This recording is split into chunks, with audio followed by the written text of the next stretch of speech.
मृदंग बनाया नींबू काट मंजीरा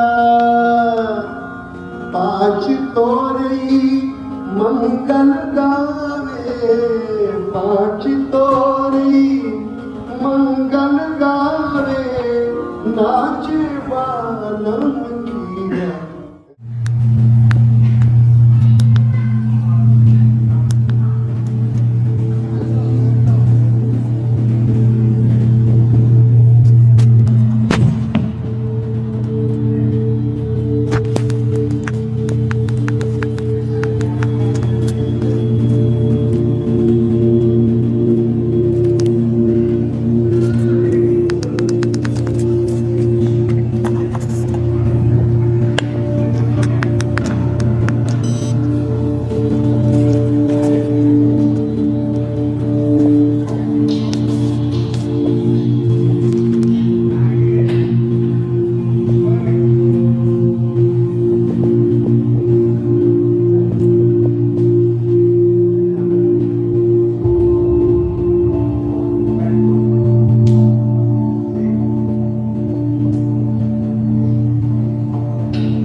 आग बची है बाबा।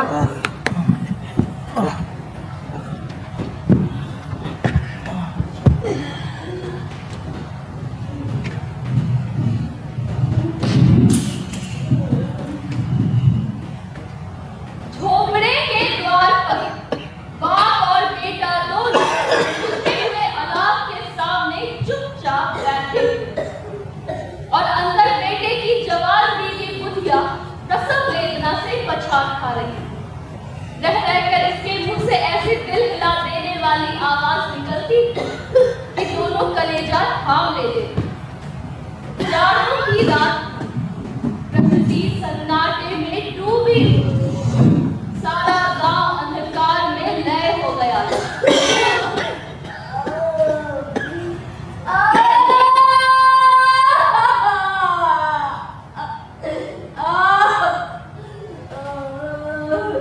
मालूम होता है बचेगी नहीं, सारा दिन दौड़ते ही गए। जाकर देख तो आ। मरना ही है तो जल्दी मर क्यों नहीं जाती? देख कर क्या करूं बाबा? बड़ा बेदर्द है बे। अरे साल भर जिसके साथ सुख चैन से रहा, उसी के साथ इतनी बेवफा है। तो मुझसे तो उसका तड़पना और हाथ पांव पटकना देखा नहीं जाता। चमारों का कुर्बत और सारे गांव में बदनाम। यीशु एक दिन काम करता था तो 3 दिन आराम। माधव इतना काम छोड़ता कि आधे घंटे काम करता तो घंटे पर बैठकर चीलम पीता। इसलिए उन दोनों को कहीं मजदूरी नहीं मिली। घर में मुट्ठी भर भी अनाज मौजूद हो तो उन दोनों के लिए काम करने की कसम। जब 2-4 खाके हो जाते तो यीशु पेड़ पर चढ़कर लकड़ियां तोड़ लाता और माधव बाजार में बेच आता। गांव में काम की कमी न थी। किसानों का गांव, मेहनती आदमी के लिए 50 काम थे। मगर इन दोनों को लोग उसी वक्त बुलाते जब 2 आदमियों में से एक का काम पाकर भी संतोष कर लेने के सिवा कोई चारा न होता। विचित्र जीवन भाई का। घर में मिट्टी के 2-4 बर्तनों का कोई संपत्ति नहीं। फटे चीजों से अपनी नग्नता को ढके हुए जिए जाते थे। इंसान की चिंताओं से कर्ज से लगे हुए, गालियां भी खाते, मार भी खाते, मगर कोई भी कम नहीं। दीन इतने कि वसूली की आशा न रखने पर भी लोग इन्हें कुछ न कुछ कर्ज दे देते थे। मटर आलू की फसल में दूसरों के खेतों से मटर या आलू उखाड़ डालते और भून भान कर खा लेते थे। यीशु ने आकाश नीति से 60 साल की उम्र काटी और माधव भी सपूत बेटे के तरह बाकी के पंछियों पर चल रहा था, बल्कि उसका नाम और भी उजागर कर रहा था। कोई कार्य करने को बुलाता तो निर्व्याज भाव से दुगुनी मजदूरी मांगते। यीशु की स्त्री का तो बहुत दिन पहले देहांत हो गया था। माधव का ब्याह पिछले साल हुआ था। जब से ये औरत आई थी, इसने खानदान में व्यवस्था की नींव डाली थी। पिसाई करके या घास छीलकर ये सेर भर आटे का इंतजाम कर लेती और इन दोनों बेगैरतों का 2 साथ करते रहे। जब से ये आई है, ये दोनों और भी आलसी और आराम तलब हो गए, बल्कि कुछ अकड़ में ही लगे हैं। कोई कार्य करने को बुलाता है तो निर्व्याज भाव से दुगुनी मजदूरी मांगते हैं। वही औरत आज प्रसव वेदना से मर रही है और ये दोनों शायद इसी इंतजार में है कि ये मर जाए तो आराम से सोए।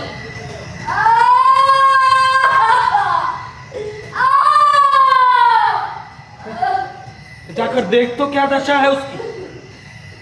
बैल का पेशाब हो गया। और क्या, यहाँ तो ओझा भी 1 रुपया मांगता है।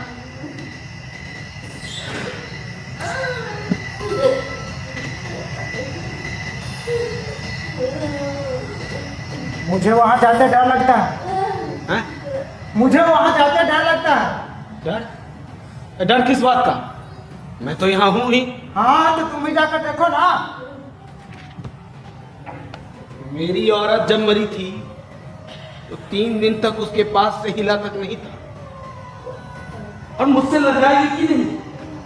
अरे जिसका आज तक मुंह न देखा, आज उसका उगला हुआ बदन देखूं। तन की भी तो सूद ना हो। मुझे देख लेगी तो खुद का हाथ पांव भी न पटक सकेगी।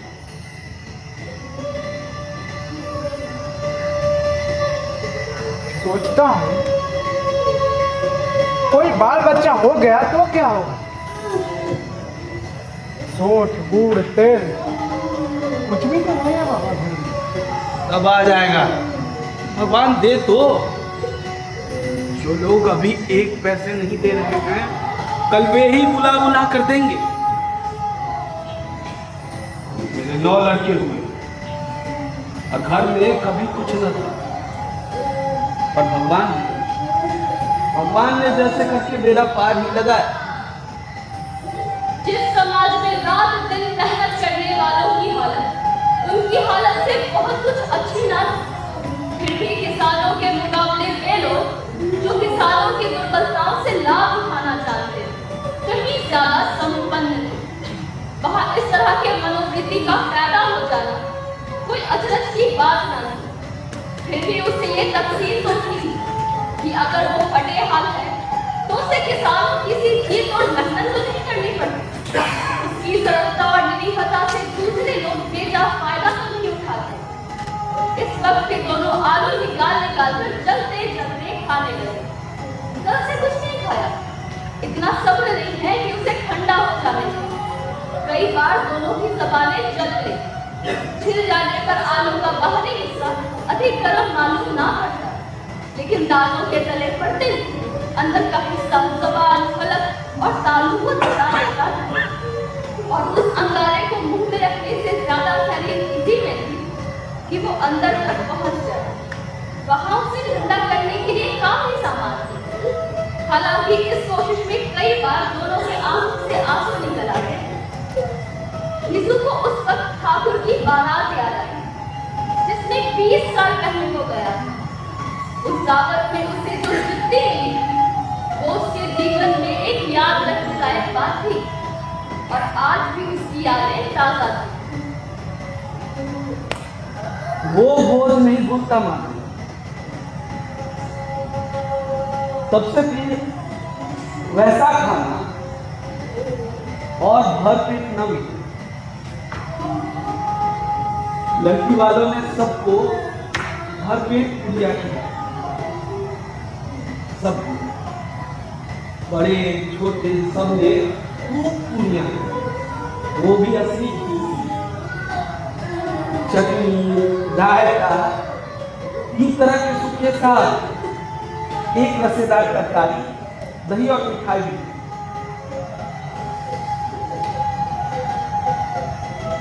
अब क्या बताऊं कि उस भोज में क्या स्वाद मिला। किसी चीज की रोक टोक नहीं थी, कोई चीज बनाएंगे, जो चीज जितना मन करे उतना खाओ। और फिर सबने ऐसा खाया कि किसी से पानी तक न पिया गया। मगर परोसने वाले पत्तल में गरम गरम दूध सुवासिक कचौड़ियां डाल देते। मना करते हैं नहीं चाहिए, मगर वे है कि दिए जाए। पत्तल पे हाथ रोके हुए, जब हाथ मुंह धो लिया तो पान इलायची दी। मुझे पान खाने की सूझ कहाँ थी? अरे ठीक से खड़ा तक न हुआ जाता। चटपट जाकर के अपने कंबल पर लेट गया। ऐसा दिल दरियाव था वो।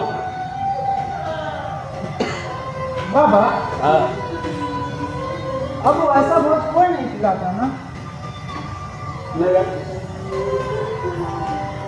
अब कोई क्या खिलाएगा?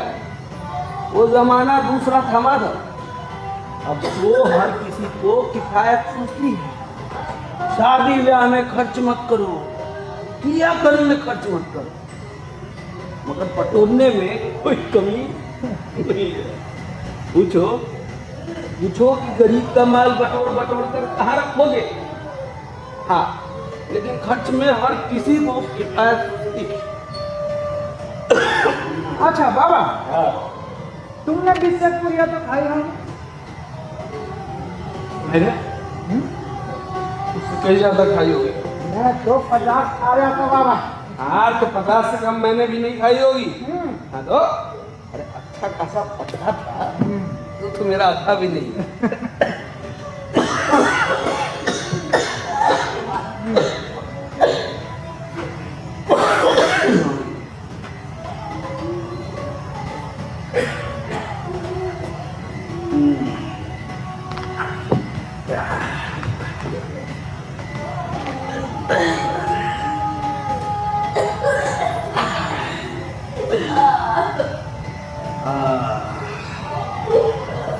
इकबाल साहब, हाँ बाबा।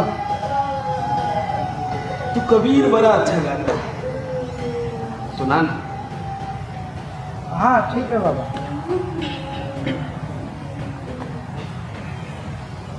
कबीरा बिगड़े गोरा।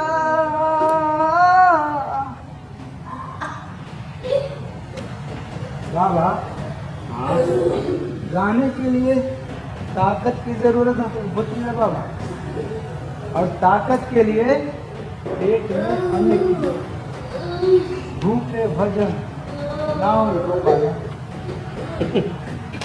हे माधव, हाँ रे तू कलाकार, कलाकार के लिए क्या भूख क्या प्यास, पेट पानी की गा।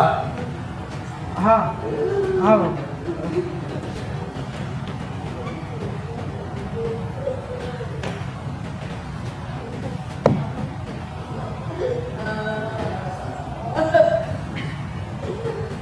कबीरा बिगड़े गयो राम,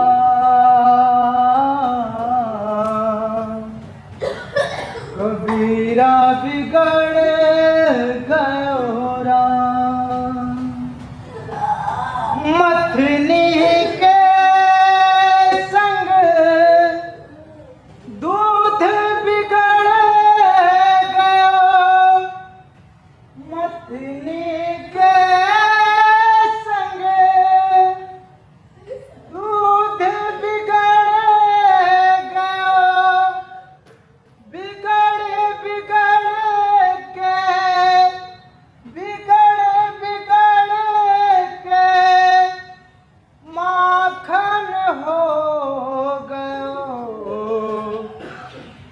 कबीरा बिगड़ गयो राम।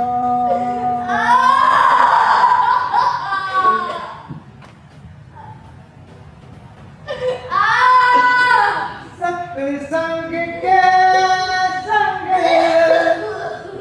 कबीरा बिगड़ गयो, सत्संग के संग कबीरा बिगड़ गयो, बिगड़ बिगड़ के, बिगड़ बिगड़ के साधा हो गयो,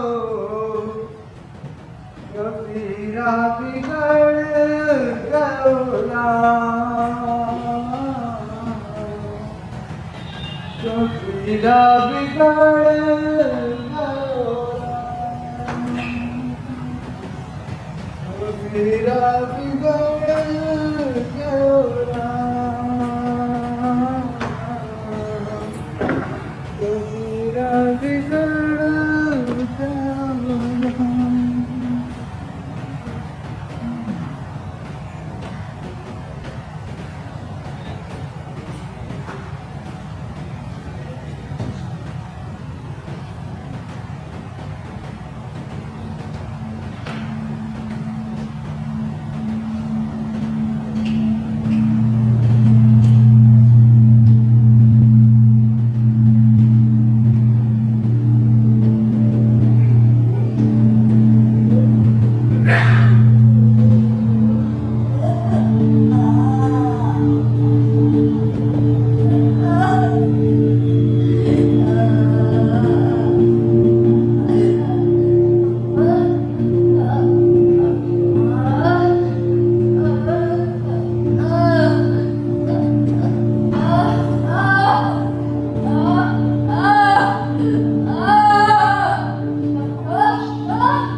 बुधिया, ए बुधिया, ए बुधिया, ए बुधिया, ए बुधिया, बुधिया, ए बुधिया, ए बुधिया, बुधिया, ए बुधिया, बाबा, बाबा, बाबा।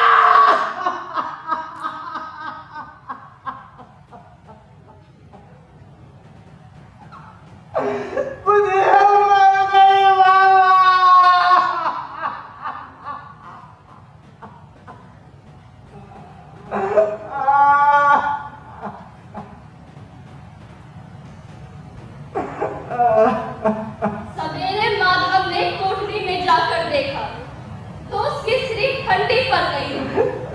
पथराई हुई आंखें ऊपर टंगी हुई थी, मुंह पर मक्खियां भिनक रही, सारी देह धूल से लथपथ हो रही थी। उसके पेट में बच्चा मर गया था।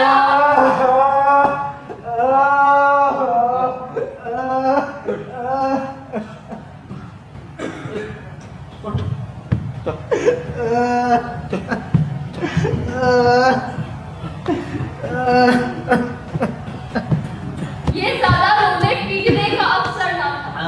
कफन और लकड़ी की फिक्र करनी थी। मगर घर में तो पैसा इस तरह गायब था जैसे चील के घोंसले में बांस। बाप बेटे रोते हुए गांव के जमींदार के पास गए।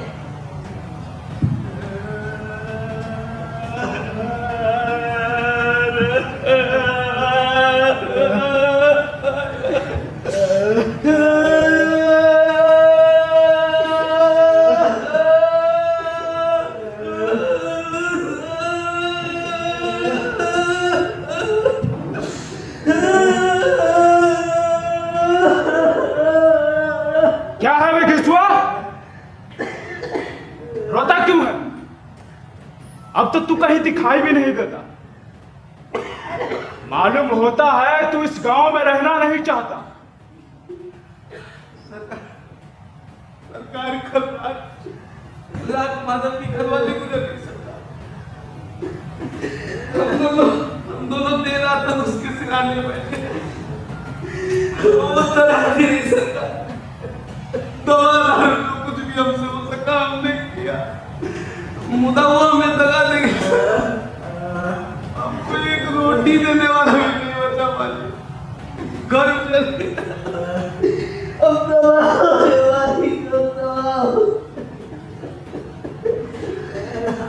आपका गुलाम मन, आपके सिवा कौन उसकी मिट्टी के द्वार पे चला है। अबे हट!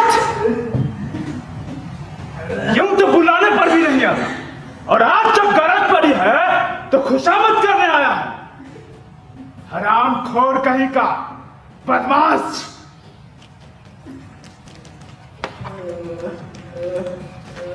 चल ले।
मने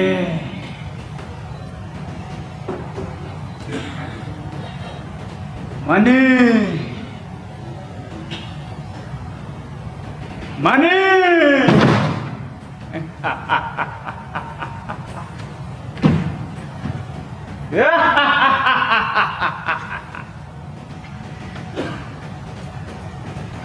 मने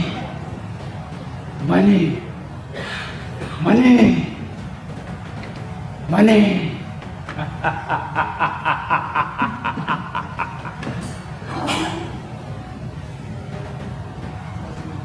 मने मने मने मने is not everything, but we need money for everything.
जब जमींदार साहब ने 2 रुपए दिए तो गांव के बनिए महाजनों को इनकार का साहस कैसे हुआ?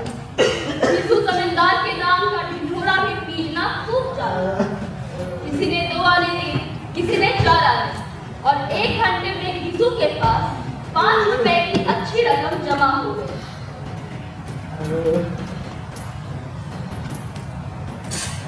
और दोपहर को यीशु और माधव बाजार से कफन लाने चले।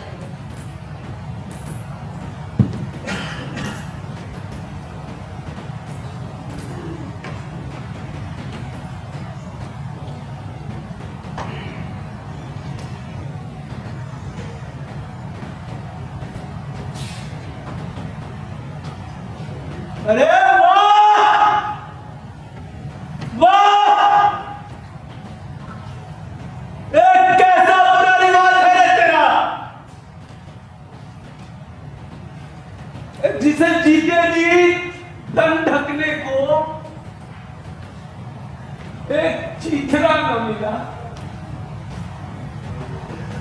मरने पर उसे नया कफन जी। क्या होता है कफन? लाश के साथ कभी हो जाता है।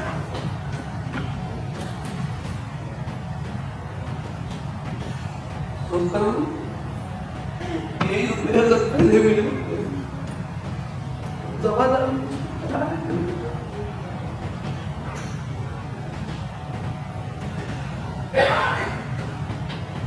दोनों एक दूसरे के मन की बात टाल रहे थे, इधर उधर भटकते रहे। कभी इसकी दुकान पर गए तो कभी उसकी दुकान पर। तरह तरह के कपड़े, रेशमी और सूती देखे, मगर कुछ जचा नहीं। यहाँ तक कि शाम हो गई। तब दोनों ना जाने किस दैवीय प्रेरणा से एक मधुशाला के सामने जा पहुंचे और जैसे किसी पूर्व निश्चित योजना से अंदर चले गए।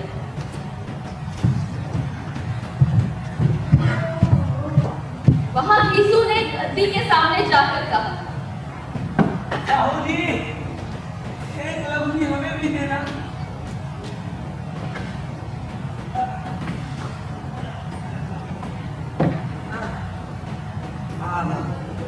चल, आ बेटा।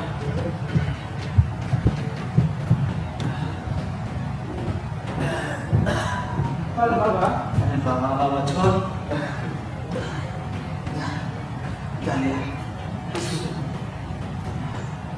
जो जा लिया।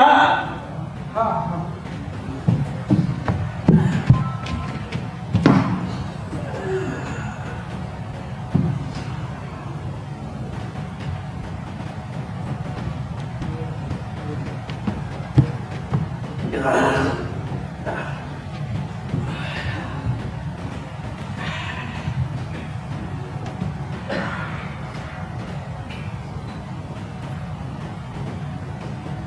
बाबा हाँ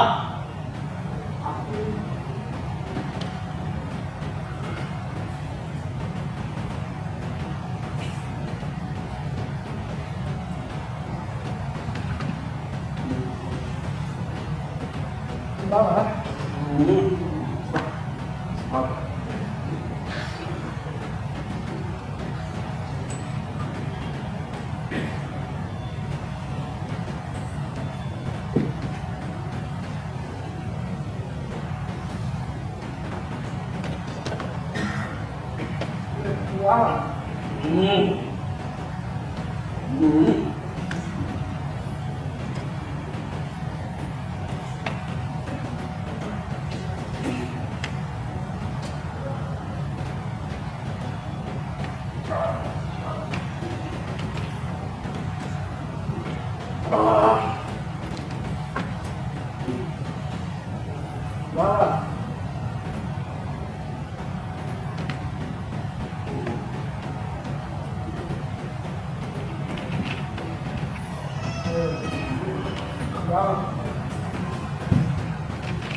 लेकिन बाबा कफन कफन बाबा हाँ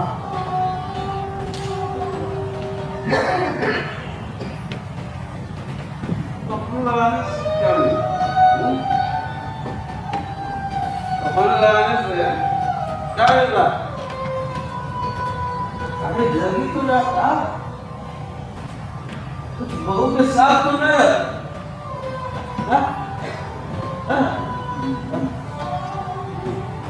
ये दुनिया का रसूल है नहीं तो लोग ब्राह्मणों को अल्लाह के क्यों नहीं अरे कौन देखता है कौन लोग में कौन देखता है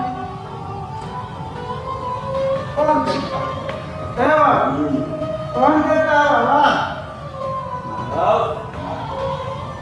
बड़े आदमियों के पास उतने लोग नहीं।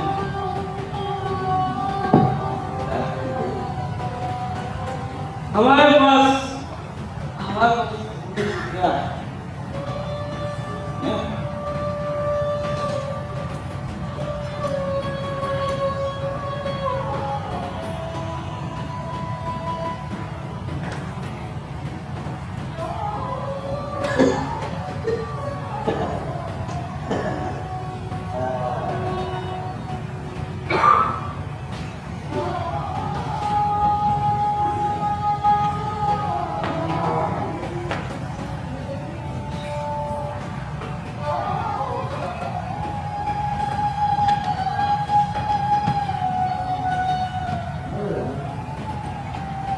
बाबा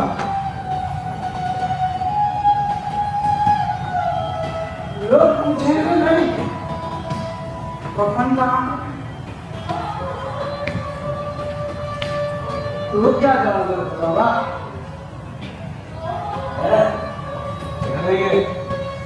कहेंगे रुपए कौन से खिलाएंगे कौन पूरा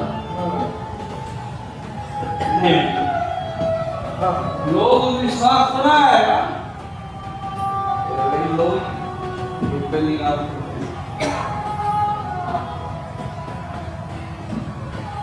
बड़ी अच्छी चीजें चली बाबा बड़ी अच्छी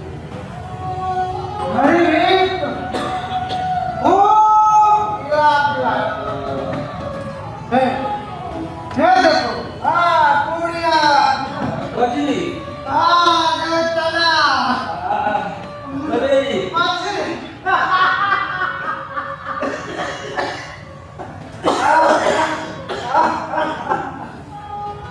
वो इस वक्त शान से बैठे हुए पूरियां खा रहे थे, जैसे जंगल में कोई शेर अपना शिकार उड़ा रहा है। न जवाबदेही का खौफ था और न ही बदनामी की फिक्र। इन भावनाओं को उन्होंने बहुत पहले ही जीत लिया था।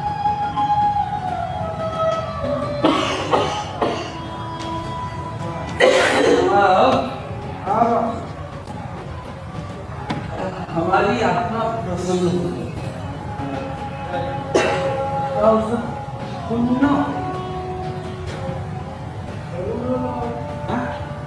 भगवान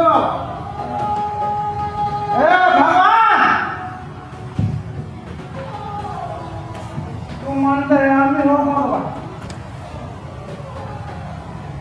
उससे ऊपर कौन जाना होगा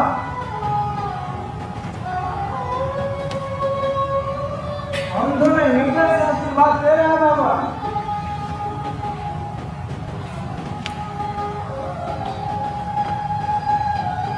आज ये जो भोजन मिला है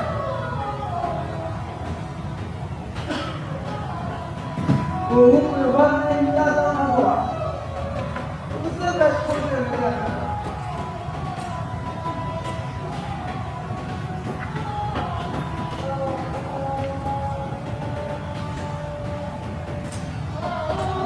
बाबा ये नहीं नाम लोग तो आ जाएंगे ना बाबा वहाँ और वहाँ वो हमसे पूछे कि तुमने कफन क्यों नहीं लिया तुम क्या जवाब देंगे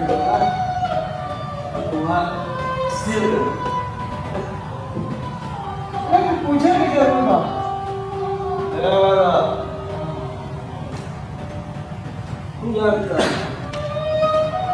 तू जानता है कि उसे कफन न मिलेगा? जानता है तू ऐसे गधा को 60 साल क्या दुनिया में मैं हर सुनते रहा हूँ। ले और अच्छा मिले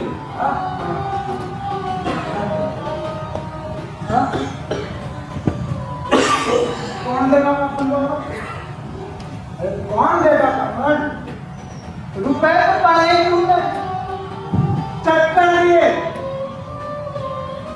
और वो तो मुझसे पूछेगी उसको माल में सिंदूर पहने जा रहा था बाबा कौन देगा कौन देगा कफन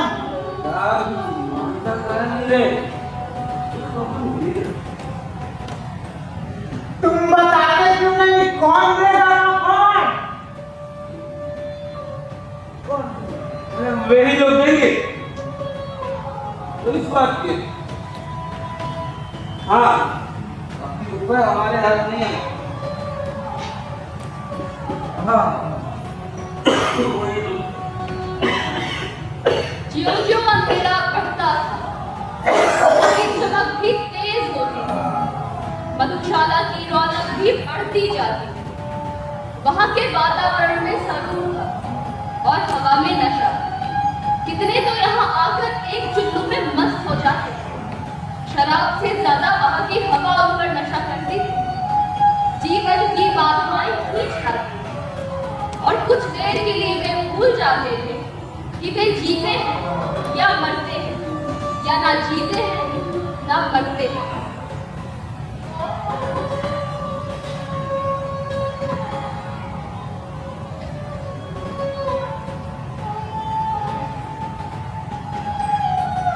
बाबा बाबा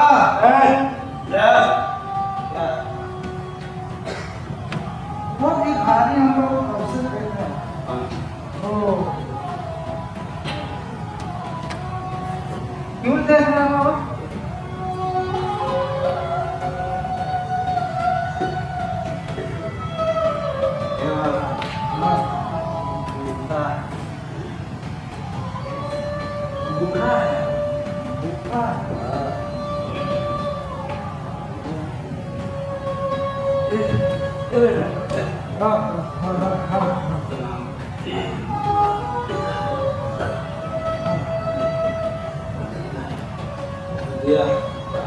लेकिन बाबा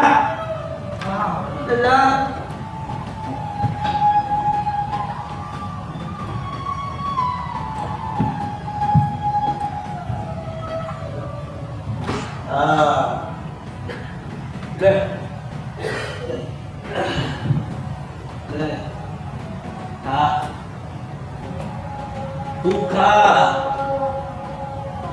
जिसकी कमाई के है वो तो मान गई। तू खा, तेरा आशीर्वाद उस तक जरूर पहुंचेगा। अपने रोए रोए से आशीर्वाद दे।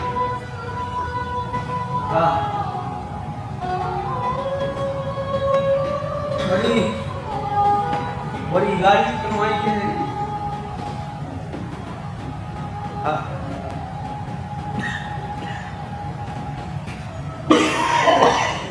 कौन ठगवा नगरिया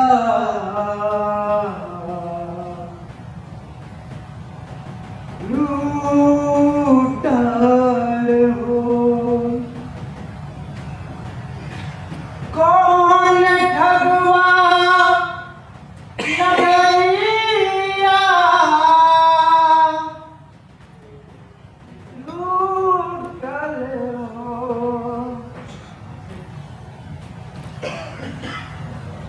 कौन ठगवा नगरिया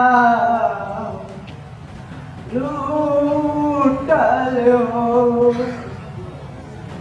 चंदन काट के बनल खटोलना। चंदन काट के बनल खटोलना। तापन दुल्हन सूतल हो। तापन दुल्हन सूतल हो। कौन ठगवा नगरिया लूटल हो। उठल सखी मोरी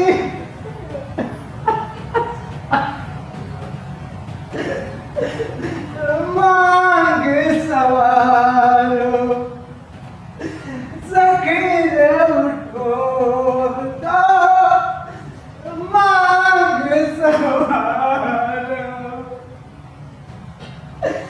दुल्हा से रूसल हो। दुल्हा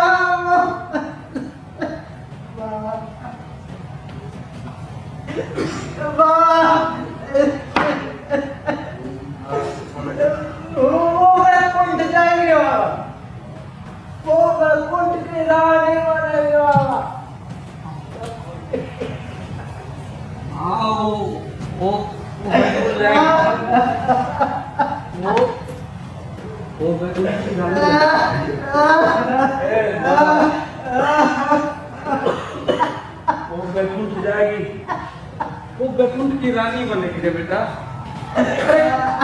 कभी किसी को दबाया नहीं, कभी किसी को सताया नहीं, और मरते मरते हमारे जीवन की सबसे बड़ी लालसा पूरी कर ली। वो बैकुंठ जाएगी, वो बैकुंठ जाएगी, वो जाएगी बेटा।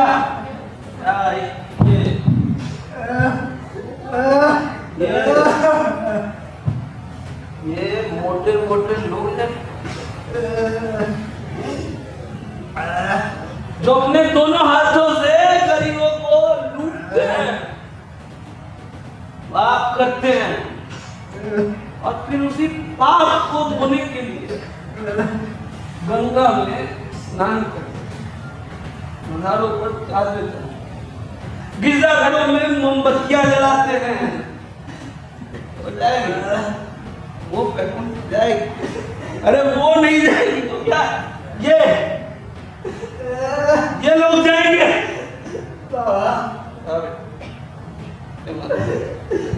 वो अपने जीवन में बड़ा दुख भोगी बाबा, बड़ा दुख भोग कर मरने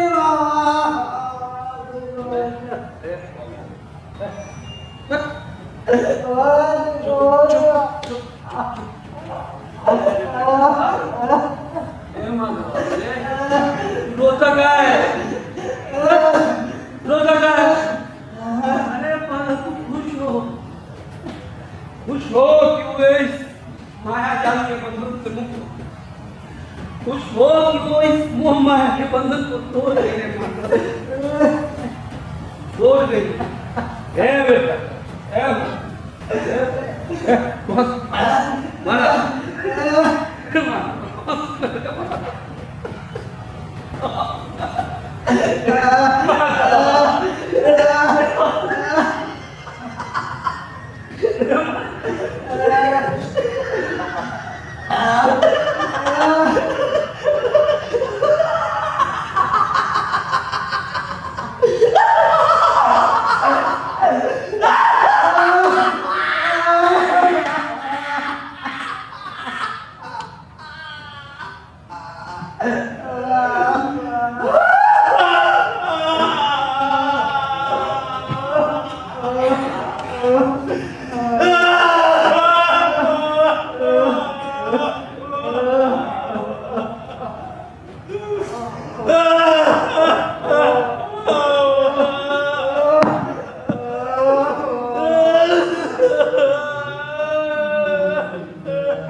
मंगल गावे